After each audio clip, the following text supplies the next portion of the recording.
¿Cómo han estado?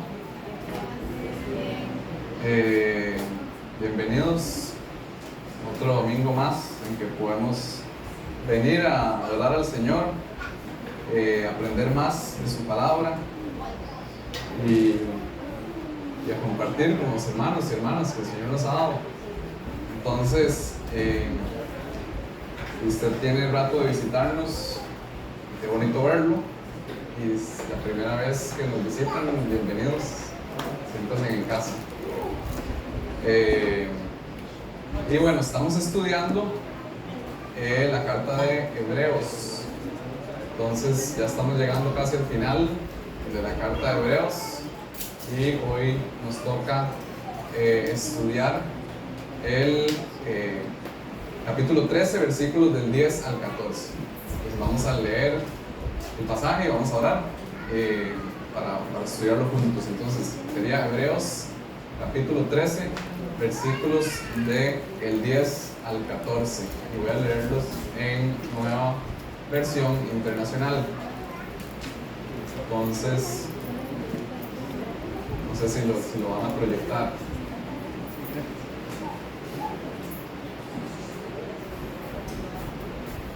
Ok.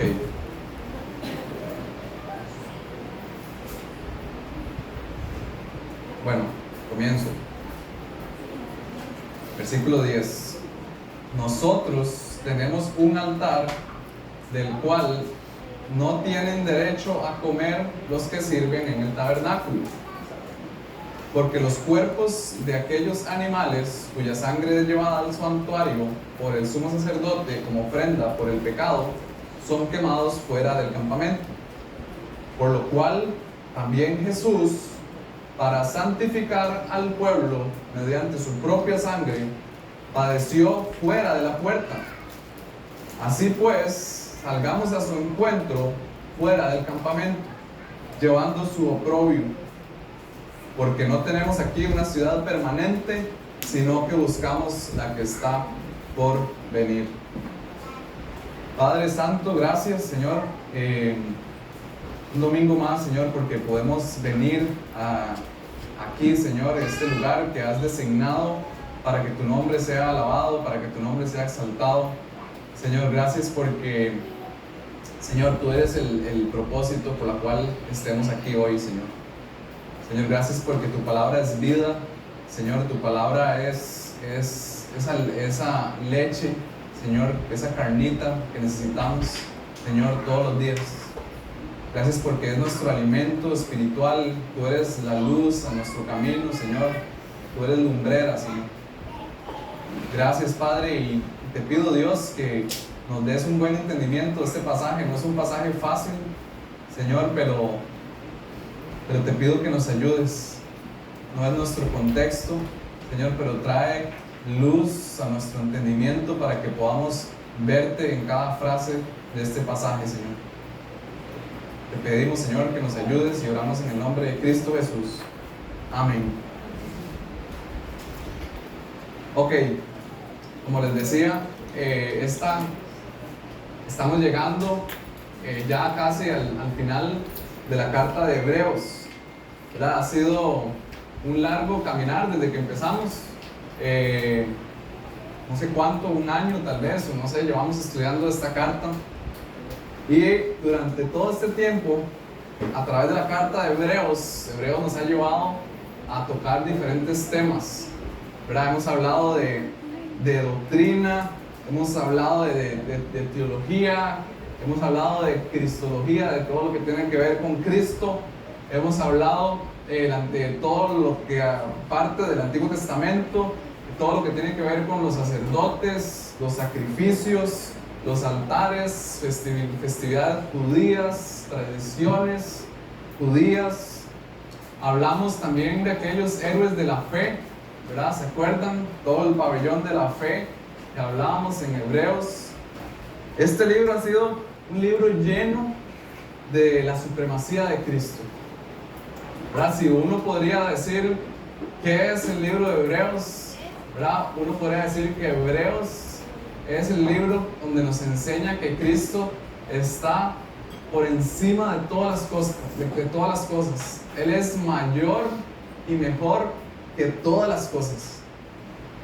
Ese es el propósito por el cual el autor de Hebreos escribe este libro. ¿Verdad? Hablábamos de la grandeza del Mesías, de que Él es el sustentador de todas las cosas.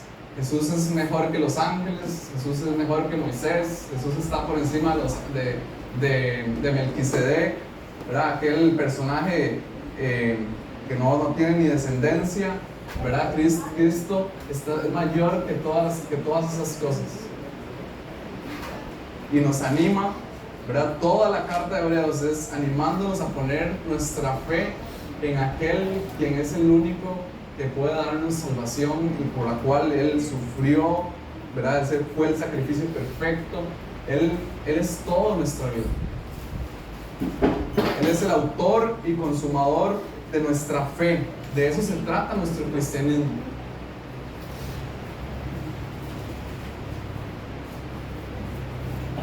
Toda nuestra espiritualidad cristiana tiene que estar basada y fundamentada en la verdad de la Escritura, tiene que estar fundamentada en quién es Cristo. Toda la Escritura, de tapa a tapa, apunta a una sola persona que es Cristo. Él es el autor y consumador de nuestra fe. Y es que tenemos que entender que cualquier otra cosa que nosotros pongamos encima, ¿verdad? En nuestra vida, pongamos encima y quitemos a Cristo en el trono de nuestra vida y pongamos a otra cosa en ese trono, cualquier cosa, esa cosa corre el peligro de derrumbarse. ¿Verdad? En su vida espiritual, ¿verdad? Usted saca a Cristo, usted vive una vida sin Cristo, una vida sin fe. Y sin fe en Cristo no hay salvación. Pero no estoy hablando también de una vida espiritual en Cristo, también una vida normal en Cristo, sin Cristo. Me refiero a cualquier cosa que usted ponga en el pilar de su vida, se va a derrumbar.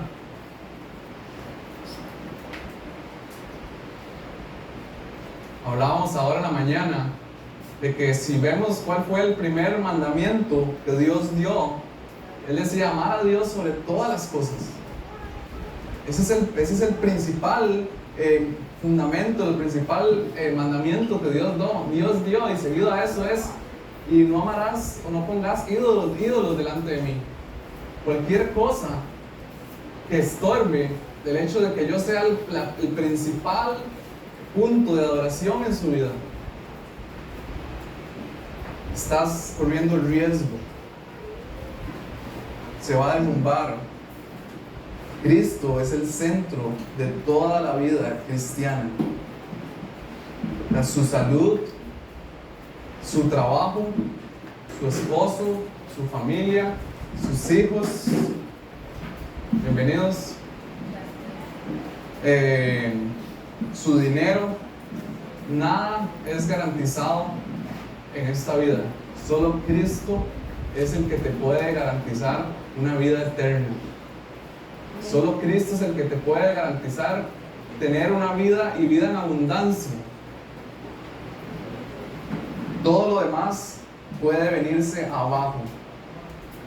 Entonces, el autor nuevamente nos llama a poner nuestra mirada en el autor y consumador de nuestra fe. Eso es el libro de Hebreos. Ahí debería estar nuestra mirada, ahí a construir nuestra vida en Cristo. A construir nuestro liderazgo, nuestro servicio en la iglesia en Cristo. Construir y poner todo nuestro trabajo, toda nuestra labor en Cristo. La manera en que yo manejo el hogar en Cristo. Mis hijos en Cristo. La educación de ellos en Cristo. Nuestra economía, la manera en que manejamos nuestras finanzas en Cristo. Los deportes que practicamos en Cristo. Todo debería pasar por el filtro de Cristo. La adolescencia, cómo vivo mi adolescencia en Cristo. ¿Verdad? Yo les decía en la mañana ahora la iglesia, hoy, ¿verdad? Tal vez usted se sienta joven, bonito, fuerte, pero llegará el día donde ya usted tal vez no sea tan bonito, ¿verdad? Donde todas las cosas empiecen a caer un poco y ya las cosas no funcionen igual. Usted no tenga la misma fuerza, ¿verdad? Hoy usted tiene fuerzas para trabajar, tal vez el día de mañana ya usted no tenga las mismas fuerzas. Todo se derrumba. Solo Cristo es el mismo, hoy y siempre. En palabras de Salomón, en el libro de Eclesiastés, él decía: todo bajo el sol es vanidad. Todo en este mundo es vanidad. ¿Verdad? Todo toma alas y se esfuma. Jesús en Mateo 6, también del 19 al 20, él recuerda esto y dice: no acumulen para sí tesoros en la tierra, donde la polilla y el óxido destruyen, y donde los ladrones se meten a robar. Más bien, acumulen para sí tesoros en el cielo, donde ni la polilla ni el óxido carcomen, ni los ladrones se meten a robar. Ahí debe estar nuestra mirada. No en los tesoros de este mundo, lo que este mundo te ofrece, sino en acumular tesoros en el cielo.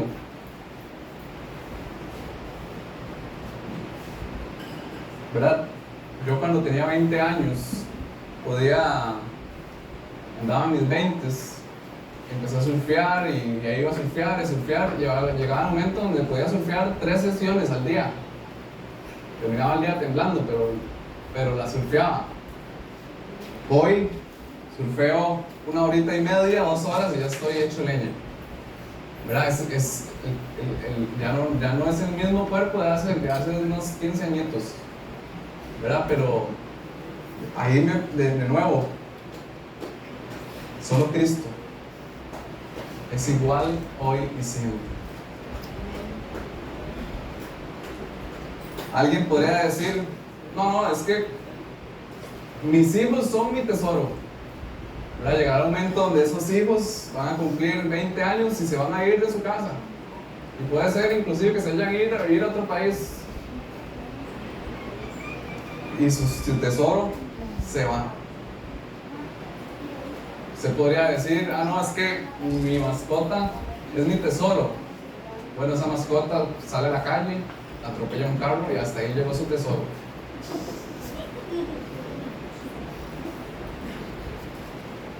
Yo me glorío en mi trabajo. Bueno, usted no sabe mañana. Yo me glorío en la cantidad de dinero que manejo hoy. Usted no sabe mañana. Cristo es todo, ¿verdad? Él es el motivo de nuestra vida. Él es el motivo por el cual usted hoy se pudo levantar y usted tenía cierto grado de conciencia, ¿verdad? Para poder llegar a la cocina y poder calentar agua, agarrar los huevitos, hacerse el desayuno. Cristo es el que hizo que ese huevo que usted...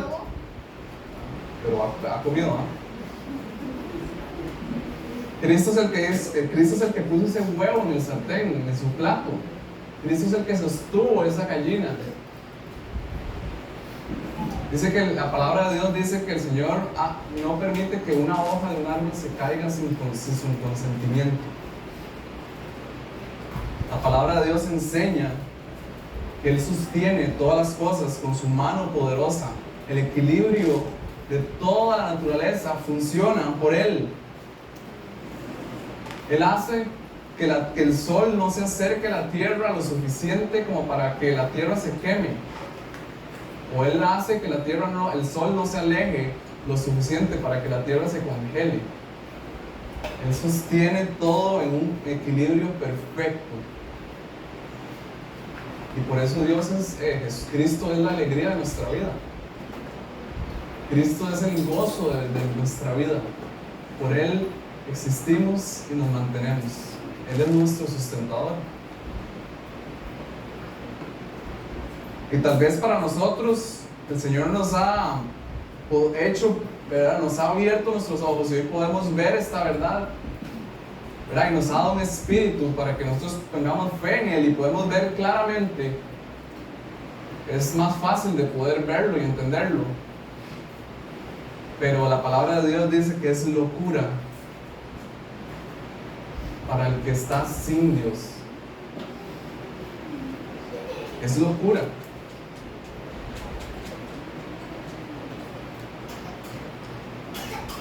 Ok, por eso nos levantamos, nos saboreamos de su bondad, de la supremacía de Cristo y disfrutamos de Él, porque Él es el único que está ahí siempre.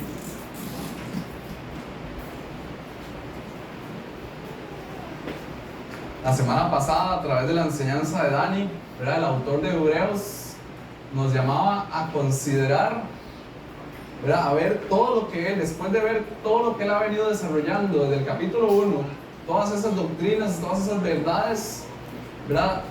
Para abrir nuestros ojos y a permanecer firmes en todo lo que Él ha enseñado, lo que Cristo es, y a echar afuera toda falsedad y toda mentira. Porque Cristo es nuestro sustentador.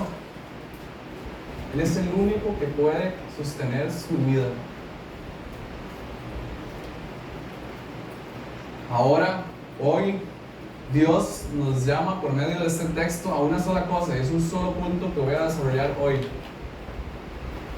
Y es a separarnos del mundo y del pecado. Este texto es un llamado a vivir una vida separada de cualquier cosa que interrumpa que usted tenga una relación con Dios.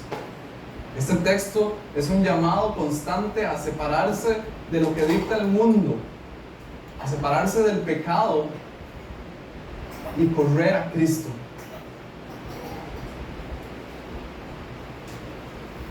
Leo el versículo 10 y 11. Nosotros tenemos un altar del cual no tienen derecho a comer los que sirven en el tabernáculo, porque los cuerpos de aquellos animales cuya sangre es llevada al santuario por el sumo sacerdote como ofrenda por el pecado son quemados fuera del campamento. Ahora, para nosotros este pasaje puede ser bien complicado poder interpretarlo. Ese texto nos está hablando de altares, nos está hablando del tabernáculo, nos está hablando de cuerpos de animales, nos está hablando de santuarios, sumos sacerdotes, quemas de los animales. Es totalmente fuera de nuestro contexto. Y puede ser difícil de leerlo y interpretarlo. Sin embargo, para estos hebreos, y recordemos quiénes eran esos hebreos. Los hebreos eran judíos que estaban viviendo fuera de Jerusalén por diferentes razones. No se sabe con exactitud en qué región fue la que este libro fue enviado, pero lo que sí se sabe con exactitud es, por la forma en que está escrito todo el libro, es que fue escrito a judíos básicamente expatriados fuera de Jerusalén. Entonces, estos judíos, recordemos que ellos podían entender esto. ¿Por qué? Porque estaban relacionados con eso, era su contexto. Ellos crecieron en este mundo donde habían sacrificios, donde había templo, donde habían sumos sacerdotes, ¿verdad? Ellos podían entenderlo con más facilidad, y más después de que el autor de Hebreos viene desarrollando todo lo que ha venido desarrollando desde el capítulo 1. Hoy no me voy a meter tan profundo en este texto, porque no me da el tiempo, me da la cobija, ¿verdad? Podemos a pasarle un poco por encima al texto, pero vamos a explicar un poco, ¿verdad? Cuando este texto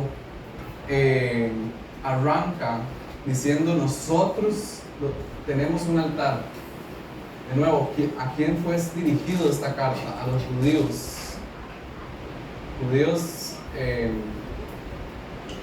nuevo, que habían salido de Jerusalén, pero tenían relación con esto, sabían de qué les estabas hablando, y diciendo nosotros, los judíos, tenemos un altar. Recordemos que dentro de la ciudad de Jerusalén se encontraba lo que llamaban el tabernáculo o el templo. Y en ese templo había un altar. Y en ese altar, día tras día, constantemente, se estaban ofreciendo sacrificios. ¿Y esos qué significaban esos sacrificios? Eran sacrificios por el pecado del pueblo. Estos sacrificios era la única manera, la manera diseñada por Dios para que Él, ¿verdad?, que es totalmente santo, pudiera relacionarse con un pueblo infiel, un pueblo manchado por el pecado.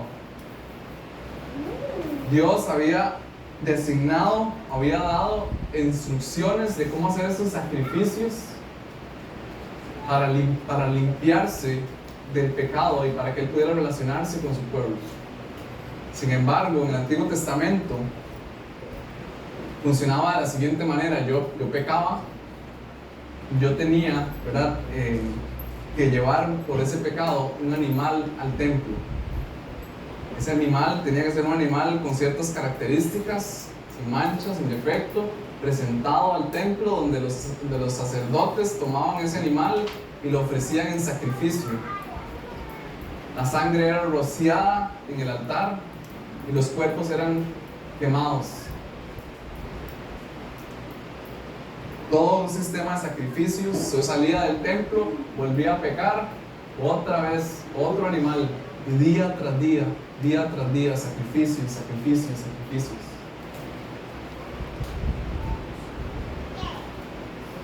Esos animales era como el vehículo portador del pecado del hombre.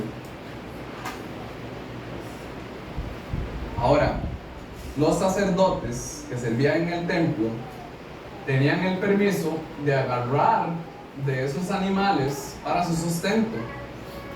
Ellos tenían el permiso por Dios, eso está escrito en Levítico, para poder agarrar parte de esa carne para su sustento.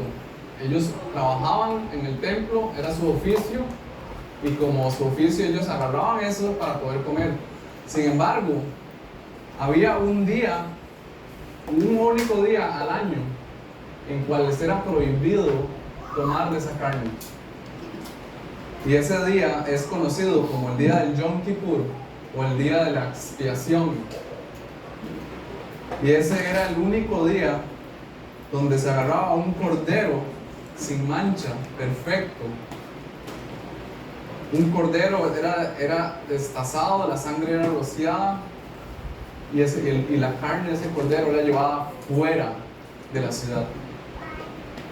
Básicamente eso simbolizaba: la sangre era purificación y la carne era lo impuro, y la carne era llevada fuera de la ciudad, fuera del templo, fuera de la ciudad, del campamento.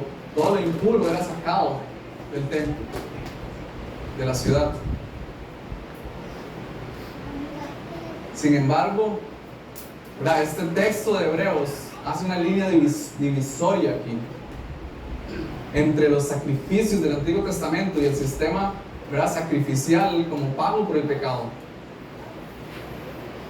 al nuevo pacto que encontramos en Cristo, donde Cristo es ese cordero perfecto, donde Él se entregó, se humilló, entregó su vida a la cruz como ese cordero perfecto que pagó, Él derramó su sangre, fue clavado en la cruz como el pago por nuestros pecados.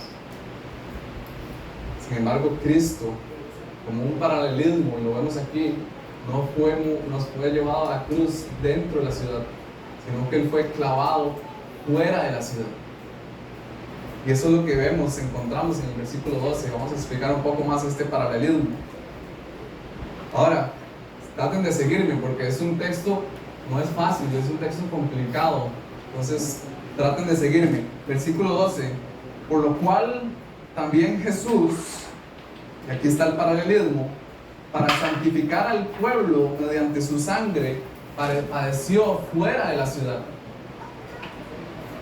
Jesús no fue crucificado dentro de la ciudad, como les decía, sino fue llevado afuera a un monte llamado el monte Gólgota, o le decían monte la calavera.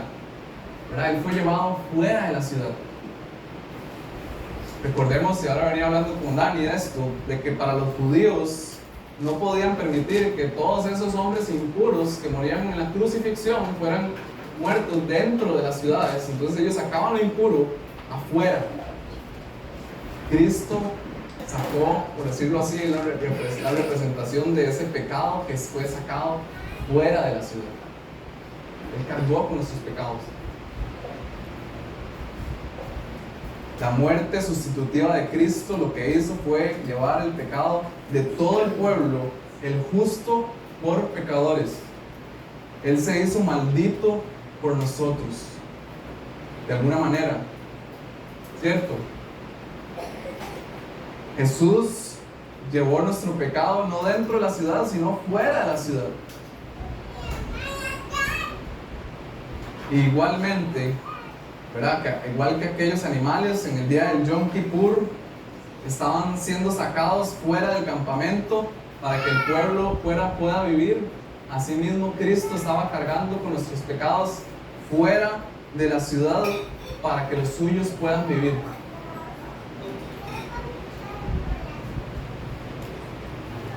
Ahora, tal vez usted se pregunte hoy, ok, ¿y qué tiene que ver esto conmigo?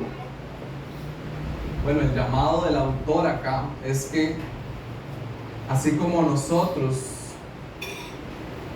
¿verdad? Así como Cristo, sacó el pecado fuera de la ciudad, el llamado de este texto es a que nosotros saquemos el pecado de nosotros mismos. Saquemos, ¿verdad?, el pecado afuera de nosotros para así poder vivir. Y el llamado es a salir a Cristo al encuentro. Ahora venía hablando con Dani, y Dani dijo algo muy bueno y él me decía, bro, es que cada vez, ¿verdad?, si el llamado es a separarnos del pecado, a separarnos de todo el sistema del mundo que es pecaminoso, el hecho, la forma en que yo me separo es porque yo veo a Cristo y quiero vivir como Cristo. Cada vez que usted se encuentra y que quiere, ¿verdad?, saber de su palabra, que quiere leer, ¿verdad?, que quiere estar en Cristo, usted sale al encuentro de Cristo y usted está en oposición al mundo. Y ese es el llamado aquí, ese es salir a Cristo y vivir en separación al pecado. Así como Cristo cargó con nuestros pecados fuera de la ciudad, el llamado es a que nosotros echemos también fuera nuestro pecado.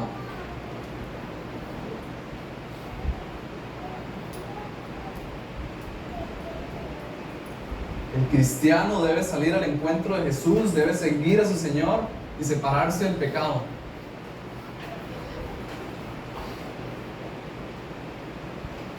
Es un llamado, también esta carta hace un llamado a aquellos judíos cristianos. Y recuerden el contexto de esta carta, estos judíos cristianos estaban siendo perseguidos, estaban siendo acorralados porque tenían fe en Cristo. Eran judíos que habían crecido con sus prácticas, sus tradiciones, y ahora habían desechado todo eso porque habían puesto su mirada y su fe en Cristo, quien es el consumador de todas las cosas. Él es el cumplimiento de todas las cosas, y ya no hacía falta practicar esas cosas, esas tradiciones, esas ceremonias, porque todo era encontrado en Cristo. Pero era tal la persecución, o era tal la presión, que ellos estaban siendo tentados a volver otra vez al sistema de sacrificios.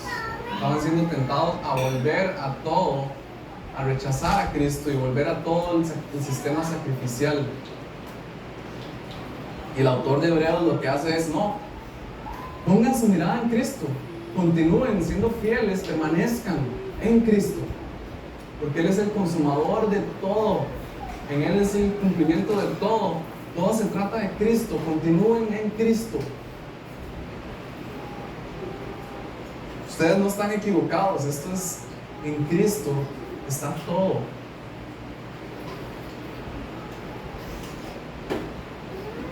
había un costo de seguir a Cristo. Ellos probablemente rechazaron un montón de prácticas y estaban cargando con la deshonra de familiares, de un montón de cosas.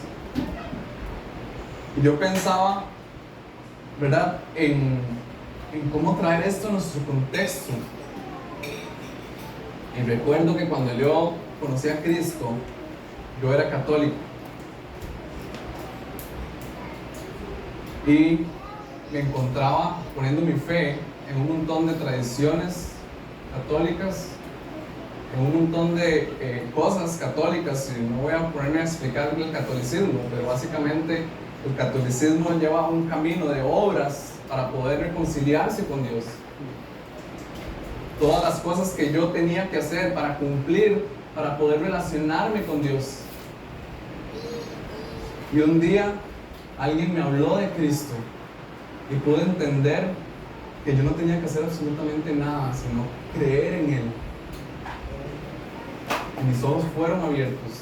Yo pude descansar y entender la gracia de Dios y la misericordia de Dios, y que ya Cristo había pagado por mis pecados pasados, presentes y futuros, y que no había forma de que yo, cumpliendo una serie de requisitos, pudiera llegar a relacionarme con Dios, sino que la justicia de Dios es por fe en el Hijo de Dios.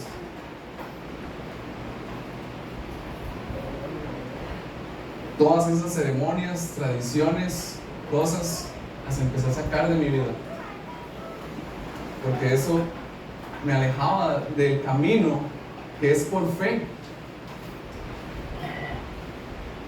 No se trata del cumplimiento, se trata de creer en la obra de Cristo.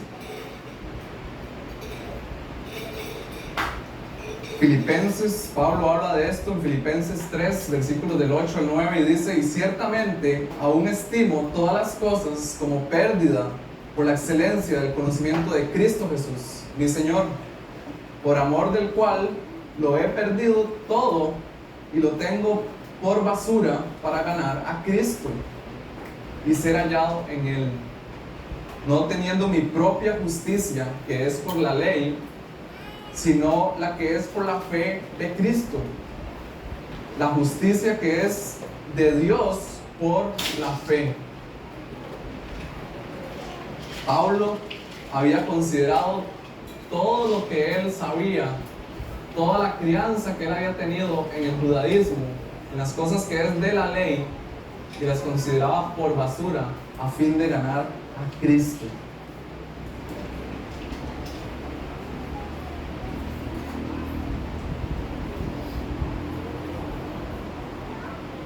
Probablemente, ¿verdad?, usted haya luchado con cosas a fin de ganar a Cristo. Probablemente, tal vez usted haya sentido vergüenza cuando usted llegó a Cristo ante hombres. Yo me recuerdo que varios pleitecillos me tuve que echar con mis papás, porque yo amaba a Cristo.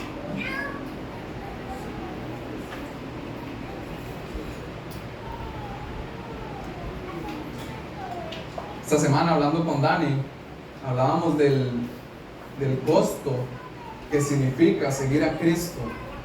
¿Verdad? Yo le decía a Dani que esta semana fui a ver una casa de una señora, ¿verdad?, y ella me enseñaba, ¿verdad?, la casa, y me decía: es que esta casa, ¿verdad?, tiene un diseño perfecto, porque el diseño de esta casa es puro el Feng Shui.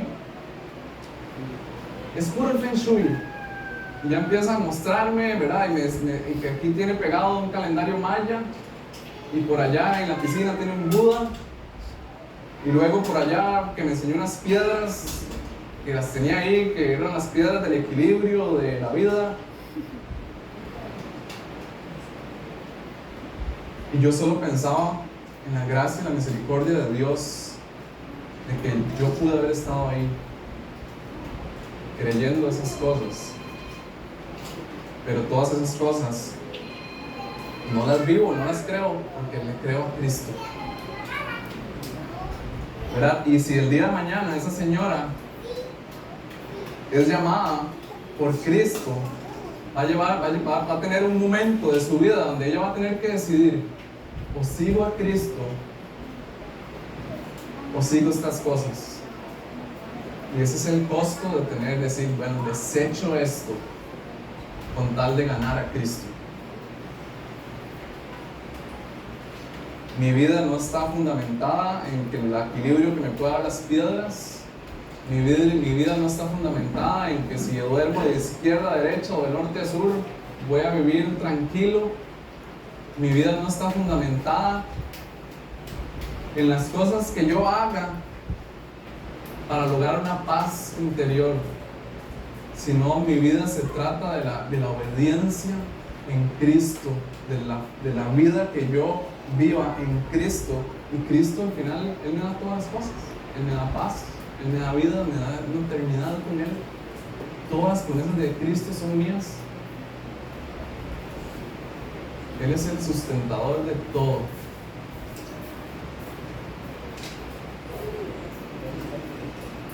Ok, toda persona que no se encuentre caminando en un proceso de santificación, de tratar de pecar menos cada día, no puede vivir una vida eterna. Si usted es cristiano, usted se va a encontrar viviendo en una lucha constante todos los días, porque usted está viviendo en un mundo que va contrario a lo que usted cree.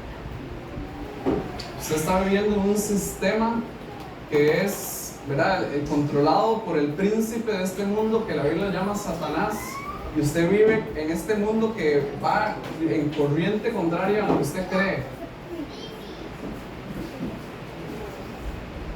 Si su fe es genuina, usted va a vivir luchando, usted está en ese proceso de santificación, usted está en un éxodo. ¿Verdad? Y cuando pensaba en esto, puse éxodo, porque eso es. Cuando Dios saca al pueblo de Egipto, ¿verdad?, pudo haberlo llevado directo a la tierra prometida, pero Dios no lo hizo, porque Dios estaba santificando a su pueblo, estaba preparando a su pueblo para que estuviera listo para recibir la tierra prometida. Hoy Dios nos tiene en un éxodo. Dios nos está santificando, pero Dios tiene prometido una tierra para usted.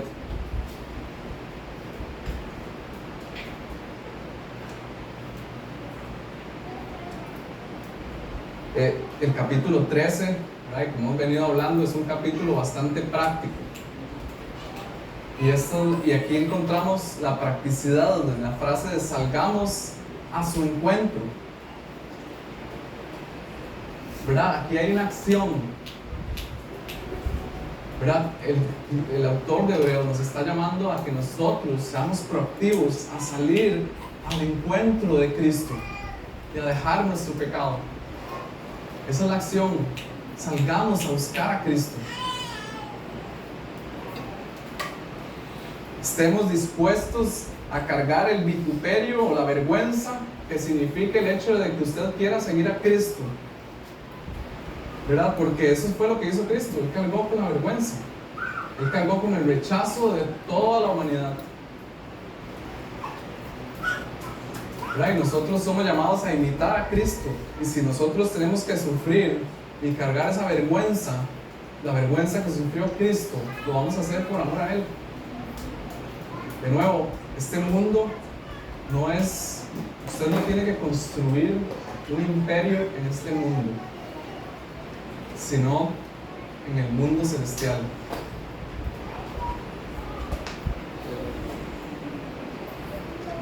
Moisés tuvo esa actitud en Hebreos 11, cuando leíamos en Hebreos 11, 26, ¿verdad? Estudiamos de Moisés, aquel hombre de fe al cual debíamos de imitar, ¿verdad? Dice en Hebreos 11, 26, teniendo por mayores riquezas el vituperio de Cristo que los tesoros de los egipcios, porque tenía puesta la mirada en el galardón.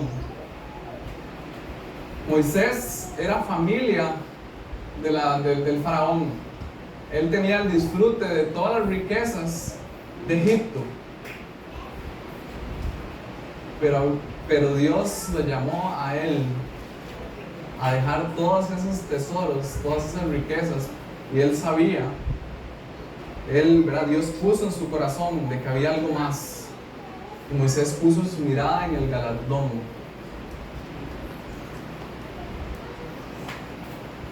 Yo creo que este texto es un llamado a poder nosotros cerrar los ojos y empezar a identificar qué estoy luchando hoy. ¿Cuál es el costo de seguir a Cristo en mi vida? ¿Cuáles son mis luchas? ¿Por qué me avergüenzo?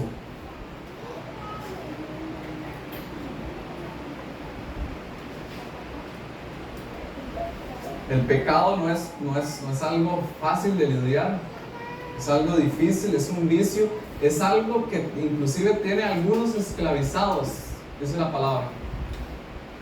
Si usted no está en Cristo, usted es esclavo del pecado, porque usted o sirve a Cristo o sirve al diablo. Son dos formas, es blanco o negro, no hay otro. Usted es esclavo de Cristo o esclavo del mal. Punto. Eso dice la palabra. Cuesta dejar el pecado, pero el pecado es algo horrendo. El pecado es algo que se ve lindo, llamativo, algo que te puede dar alegría en un momento, es instantáneo, pero es algo que pasa la factura, destruye.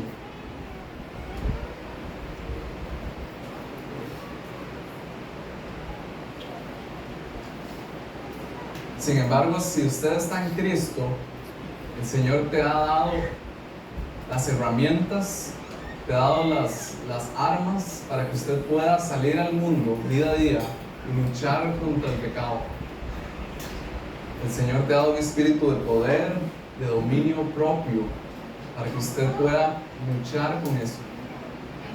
Usted no está solo, acuérdese, usted tiene a Cristo. Él te da el poder para luchar con el pecado. Pero tenemos que buscar a Cristo, tenemos que salir a Cristo. Es un llamado a la acción. No es a quedarse en el sillón de la casa y esperar a que el pecado se me quite. No, salga al encuentro de Cristo.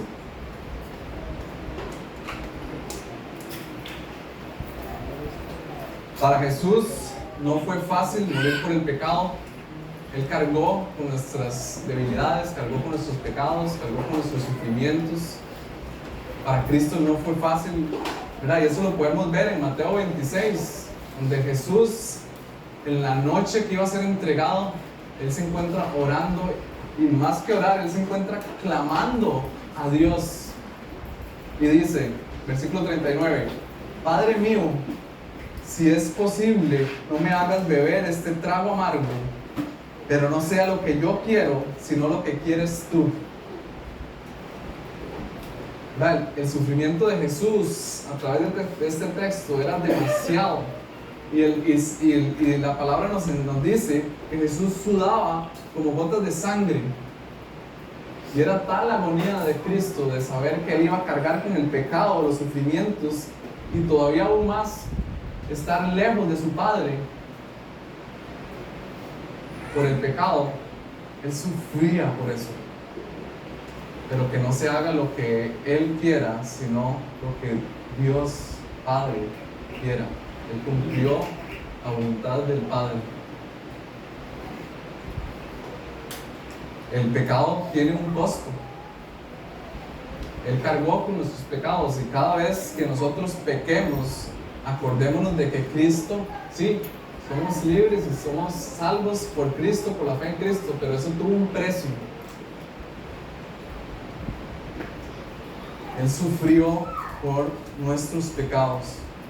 Entonces, el llamado nuevamente es a separarnos del pecado, a separarnos de todo el sistema del mundo, a separarnos de todo lo que nos pueda alejar de Él.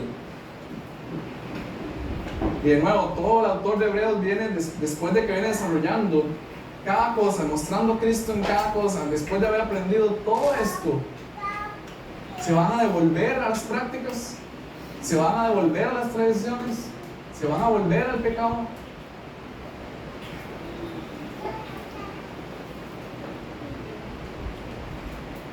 Hay sufrimiento, sí, pero hay un galardón. Hay una tierra preparada para usted y para mí.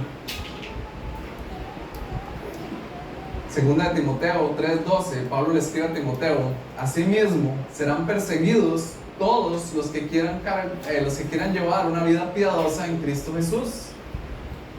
Si usted hoy se siente perseguido porque es cristiano, siéntase gozoso porque usted tiene a Cristo.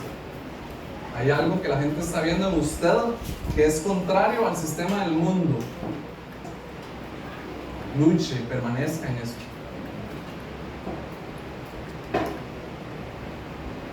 Hace unas semanas leíamos que el autor de Hebreos nos llama a sacar de nuestra vida el adulterio, la fornicación, toda clase de inmoralidad sexual.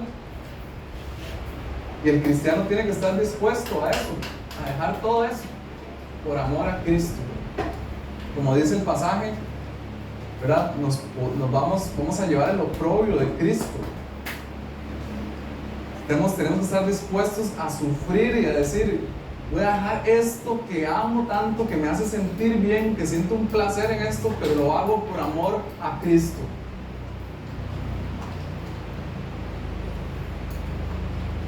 Puede ser que usted un día esté en la oficina con su jefe, ¿verdad? Y de pronto tu jefe te llame, que quiere compartirte un video de la computadora y de pronto te muestre un video pornográfico. Usted tiene que estar dispuesto a decir: no, yo no veo eso. Y puede ser que inclusive tu jefe te vaya a despedir por raro, por pandereta, pero ese es el costo de seguir a Cristo. El cristiano está en una lucha constante por el pecado, una lucha constante entre la carne, que es pecadora, ¿verdad? Y el espíritu, que está luchando ahí contra el pecado. Esta es la vida del cristiano. Yo le contaba a un amigo en estos días, y a manera de testimonio, es que a mí me pasa, ¿verdad? Que voy a la playa y debo ser muy intencional en cuidar mis ojos, ¿verdad? Está uno ahí sentado, tranquilo, y de pronto pasa una mujer, ¿verdad? Con su vestido de baño, y empieza esa lucha en mí, ¿verdad? Mi carne, que es débil, que es pecadora, quiere ver, pero mi espíritu, que habla en mi corazón y en mi mente, me recuerdan que tengo que bajar mi mirada y poner mis ojos en Cristo, ¿verdad? En que tengo algo que es mucho mayor que cualquiera de esas cosas, y lo hago por amor a Cristo primeramente, pero lo hago también para honrar a mi esposa. Tengo que ser intencional, y tenemos que ser intencionales en nuestra vida, cuidarnos. Hablábamos hace unas semanas de que en Hebreos también nos llama a cuidar, a alejar toda esa fornicación, a alejar esas cosas, y tenemos que cuidar nuestro lecho. Y yo les decía la vez pasada que no solamente algo físico, ¿verdad? De cuidarnos físicamente, sino también es algo mental. El montón de cochinadas que usted puede arrastrar en su relación. Tenemos que cuidar nuestra mente, nuestro espíritu, por amor a Cristo.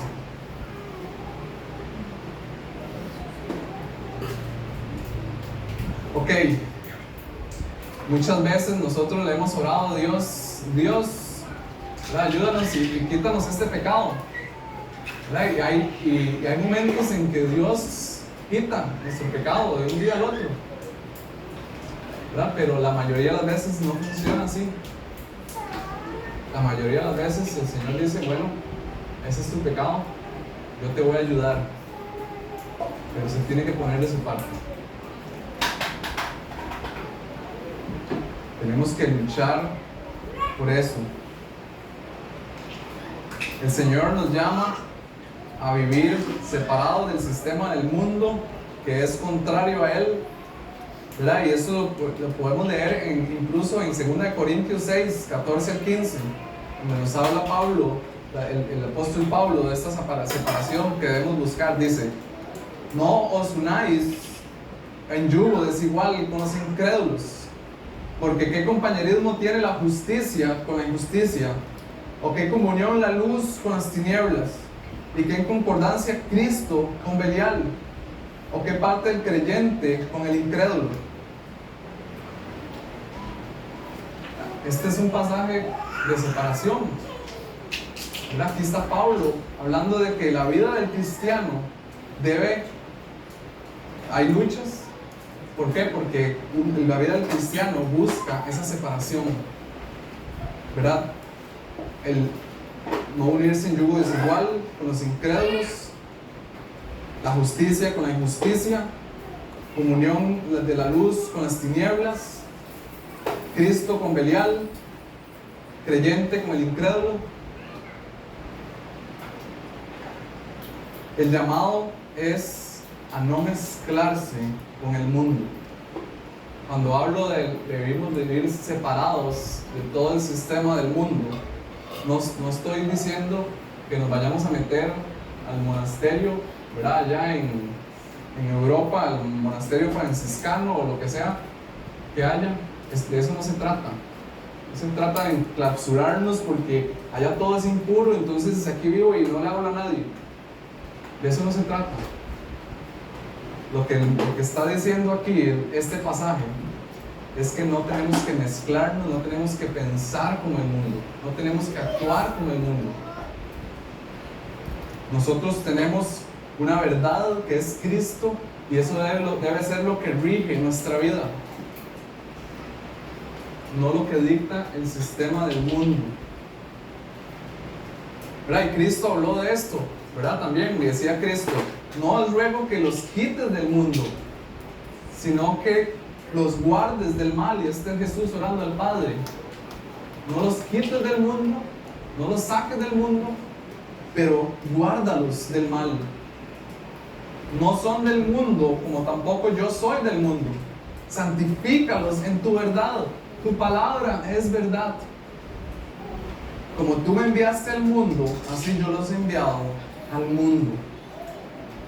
Dios nos envía al mundo a ser parte del mundo, pero a vivir en la verdad de Él. Y es ahí, en esa verdad, donde vamos a hacer luz, donde vamos a hacer sal, pero donde nos pueden señalar, donde puede haber un costo de seguirlo a Él, porque vamos a vivir vidas contrarias al mundo. Pero eso es lo bonito de ser cristiano. Si no, entonces, yo pensaba, si no, entonces, ¿para qué ser cristiano?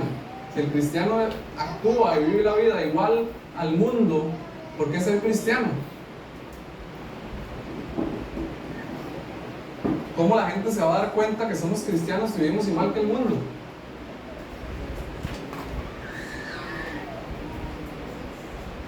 Hace unos días me fui a San José a hacer unas vueltas de trabajo y me encuentro con una amiga de frente, una amiga que no veía desde hace muchos años. Y estaba hablando con ella y toda la cuestión, y teníamos un amigo en común. Y de pronto ella me dice: hey, ¿cómo está fulanito? Y le digo yo: ahí está, y ¿verdad? Siempre iba ahí con la noviecilla de todos los años, y hey, no se ha casado. Y de pronto dije: hay que jalarle las orejas porque no se ha casado ese muchacho, ¿verdad? Pero lo dije con un corazón, ¿verdad? Ahí estábamos vacilando. Y de pronto ella se vuelve y me dice: ay, Andrés, ¿verdad? Ya eso pasó de moda, la gente vive así, yo vivo así también, con un novio. Y yo dije: ups, ¿verdad? Se me salió. Y de pronto me sentí como avergonzado y quise como sentir la tentación de asentir lo que ella dijo, como: sí, así bien. Y de pronto nada más como hubo un freno en mi mente y yo salí de la conversación y yo dije: no tengo que avergonzarme. Y no tengo por qué sentir vergüenza de lo que yo dije, si esa es la verdad de Dios. ¿O no? El Señor nos llama a vivir juntos en matrimonio.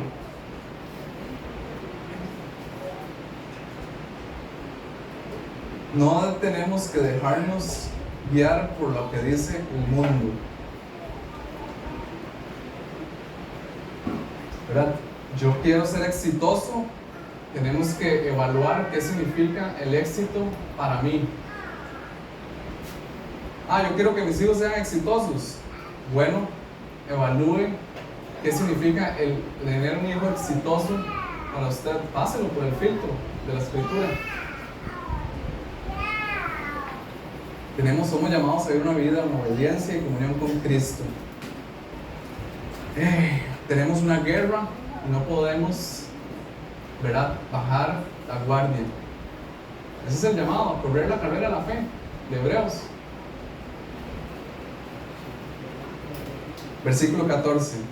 Porque no tenemos aquí una ciudad permanente, sino que buscamos la que está por venir.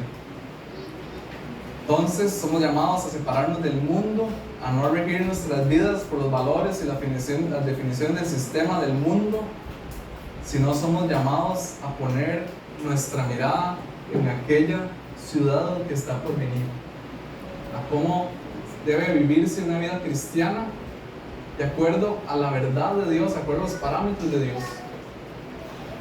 Yo le animo hoy a correr esa carrera de la fe, a no perder su norte en Cristo,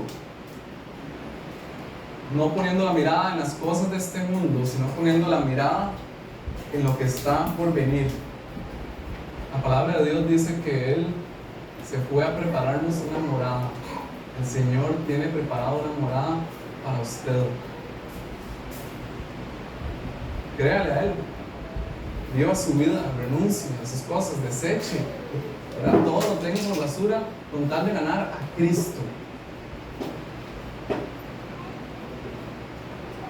Amén. Ok, preguntas, comentarios.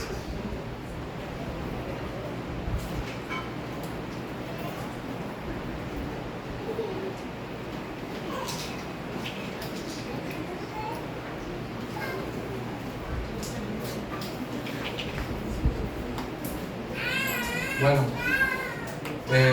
vamos a orar.